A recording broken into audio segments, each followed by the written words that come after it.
안녕하세요. 서울대학교 구강암면외과 전문의 턱턱박사 박주봉 원장입니다. 양악수술을 하려다가도 무서운 소문이나 이런 괴담들 때문에 두려워서 주저하시는 분들이 많더라고요. 있죠. 아무래도 난이도도 있고 큰 수술이다 보니까 흔히 주변에서 접할 수 있는 쌍꺼풀 수술이나 코 수술처럼 지인들이 많이 한 수술이 아니라서 정보를 얻기도 많이 힘들고 정말 위험하고 무서운 수술이라고 생각하면서 오시는 분들이 많은 것 같아요.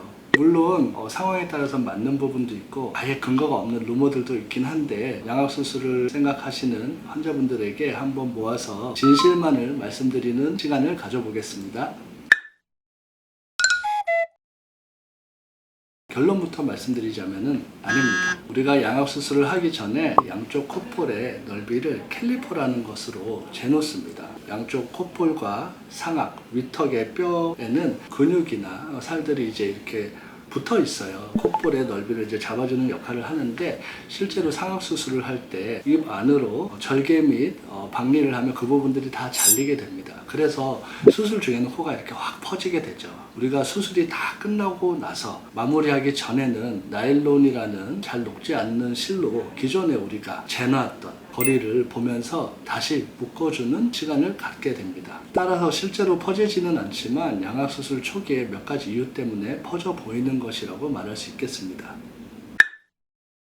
우선은 붓기 때문인데요. 양악수술 시간이 약 2시간 정도로 그렇게 길지 않기 때문에 수술을 끝날 때쯤 우리가 콧볼을 원래 재놨던 길이만큼으로 이렇게 딱 묶어주면은 당시에는 코가 그렇게 퍼져 보이지가 않아요. 하지만 수술 후에 약 72시간 동안 얼굴이 엄청 부어오르게 되거든요. 우리가 상악과 하악을 수술을 했는데 인중 부분이나 코 주변 이러한 부분이 막 부어오르게 되면은 코가 마치 안쪽에서부터 이렇게 부어오르니까 막 치부가 되잖아요. 치부라고 하네요. 자, 다시 안쪽에서부터 이렇게 코를 누르는 듯이 하면서 코가 약간 퍼질 수 있습니다. 우리가 이러한 붓기들은 한 달 정도 지나면 반 이상 1년에 거쳐서는 다 사라지니 크게 걱정하지 않으셔도 되겠습니다. 두 번째는 얼굴의 변화 때문인데요. 양악수술을 하게 되면 폭과 길이가 줄어드는 방향으로 치료 계획을 우리가 세우게 됩니다. 특히나 요즘에는 광대 수술까지 같이 하시는 분들이 많은데 이러한 경우에는 당연히 얼굴이 더 작아지겠죠. 그러면 똑같은 코라고 해도 훨씬 더 비율적으로 커 보일 수가 있습니다. 위턱이 앞으로 약간 나오거나 하는 경우에는 코가 약간 앞쪽으로 전진하면서 전체적으로 이미지가 코가 좀 커지거나 들리거나 비율적으로 커 보이는 그런 식으로 이제 보이는 경우가 있는데 실제로 코가 퍼지거나 커지진 않았지만 양악수술을 하면 얼굴이 작아져서 이뻐지기 때문에 눈 수술이나 코 수술을 같이 더 이뻐지기 위해서 추가적으로 하시는 환자분들이 많이 있긴 합니다. 실제로 이러한 두 가지 이유 때문에 수술 전에 재놨던 콧볼의 넓이보다 2mm, 많게는 한 3mm 정도 조금 줄여서 꼬매드리는 경우가 많습니다. 환자분의 얼굴과 계획에 따라서 조금씩 다를 수 있고 혹은 수술 중에 직접 보고 판단해서 각각에 맞는 처치를 하기 때문에 걱정하실 필요는 없을 것 같습니다. 네, 돌아가기도 하죠. 그것을 바로 회기라고 합니다. 실제로 이러한 일들은 많고 구강외과 교정과에서 되게 많은 노력을 했어요. 제가 한 3가지 정도로 나눠서 이제 설명을 드릴 텐데 그 전에 이게 왜 일어나느냐? 우리가 뼈에 이제 근육과 살이 붙어 있고 인대도 붙어 있고 막 다 그렇잖아요. 뼈를 제가 아무리 이쁘게 이렇게 수술을 딱 해도 뼈는 수술한 다음에 플레이트나 스크류로 이렇게 고정을 해서 딱 멈추면 되지만 실제로 거기에 붙어 있는 살, 근육, 인대 이러한 것들은 원래 위치에서 이렇게 벗어나 있는 거잖아요. 걔네가 원래 있는 자리를 계속 당기는 힘이 작용합니다. 수술 전 계획 단계, 그리고 수술 중 술기 단계, 수술 후 관리 단계 3단계에서 모두 이러한 것들을 막기 위해서 노력을 해야 됩니다. 위턱과 아래턱을 이제 수술을 할 때 만약에 위턱과 아래턱이 이렇게 차이가 많이 나요. 아래턱만 이렇게 넣으면은 이동량이 너무 많잖아요. 이러한 많은 차이를 한 군데에서 다 하지 않고 위턱을 살짝 빼고 아래턱은 살짝 넣고 계획적으로 절충시켜가지고 뼈의 이동량을 최소화해서 이러한 회기 현상을 줄일 수 있습니다. 아래턱을 많이 넣을수록 그게 회기의 양과 연관이 된다. 이런 얘기도 있습니다.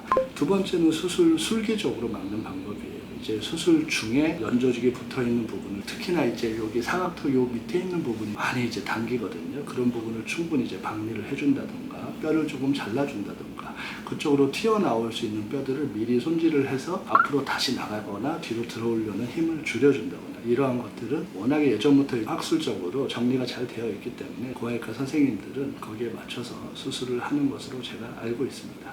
세 번째가 수술 끝나고 나서 교정과나 외과에 오라는 때 잘 가서 스플린트도 잘 끼고 목 벌리는 운동이나 이런 것들도 교육받는 대로 잘 하고, 이런 식으로 하는 것을 통해서 6주에서 한 3개월까지 우리가 회기가 가장 많이 일어나는 시기에 회기 현상을 최소로 줄일 수가 있습니다. 정리하자면 회기 현상은 있다. 하지만 수술 전, 수술 중, 수술 후 우리가 이러한 것들을 컨트롤하기 위해서 많은 노력을 하고 환자분도 여기에 동참해 주셔야 한다. 이렇게 정리할 수 있겠습니다. 오늘 너무 공부만 하는 것 같아요. 재미가 없네. 턱이 이렇게. 실제로 이제 CT 같은 걸 보면은 수술하고 나서 여기 이런데 실선 모양을 이렇게 자라나는 경우가 있어요. 그게 왜 그러냐 그러면 우리가 수술하고 나서 근육이랑 그런 것들이 다시 여기에 붙잖아요. 뼈가 아무는 과정에서 여기도 이제 리모델링이라고 해서 재생이 될 거 아니에요. 이 근육이랑 인대가 붙은 부분이 계속 여기를 당기면서 재생되다 보니까 뼈가 당겨지는 부분들이 이렇게 자라나기도 합니다. 실제로 얘가 막 이렇게 자라나는 건 아니고 이렇게 밑으로 이렇게 자라나는 경우는 몇 번 봤습니다. 그럼 진짜로 얼굴이 더 커져 보일 수도 있어요? 아니 근데 뭐 그게 조금 자라가지고 원래 얼굴 큰 거예요. 그거 요만큼 자라서 얼굴 커져 보이진 않아요. 양수술할 때 가장 주의 깊게 보는 신경이 하치조 신경이라고, 뇌에서 내려와서 양쪽 턱 관절의 안쪽으로 들어가는 신경이에요. 우리가 SSR을 할 때 분리하거나 턱 끝을 자를 때 여기 견인을 하기 때문에 경박 신경이 일시적으로 이렇게 떨어지는 경우가 있습니다. 이런 부분들이 수술하고 나서 약간 감각이 떨어져가지고 뭐 묻었는데도 잘 안 느껴져요. 아니면은 돌아오는 과정에서, 처음보다는 오히려 돌아오는 과정에서 찌릿찌릿해요, 뻑뻑해요, 물이 흐르는 것 같아요, 이런 느낌들이 나는 경우가 있는데 몇 달이나 길게는 몇 년 안에 회복이 됩니다. 이런 감각 저하는 대부분 1년 내로 돌아오기 때문에 너무 걱정하지 않으셔도 되겠습니다.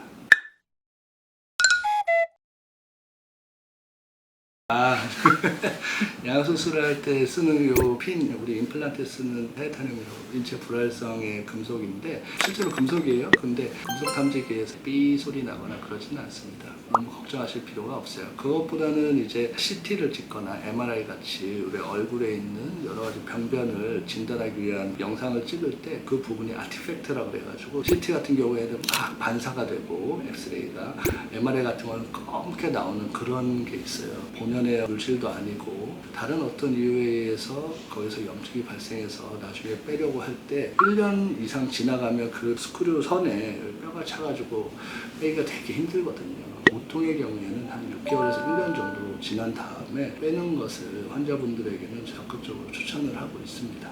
금속 탐지기에는 안 건드려요.